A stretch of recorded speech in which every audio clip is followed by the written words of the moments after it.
তুমি জানো, আমি তোমার জন্য আমার লাইফে অনেক কিছু ত্যাগ করেছি। তোমায় ভালোবেসেছি, নিজের পরিবারের কাছে ছোট হয়েছি।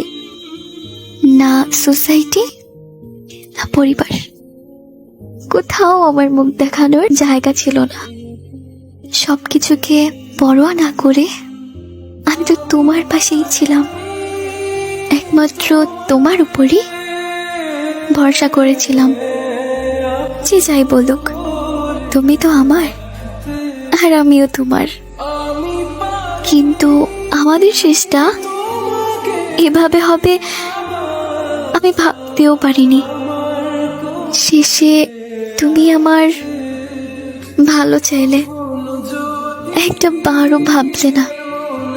যাকে ফেলে চলে যাচ্ছি সে তো এতদিন আমার জন্যই লড়াই করেছে। এত কিছুর পর আজ তুমি অন্যের।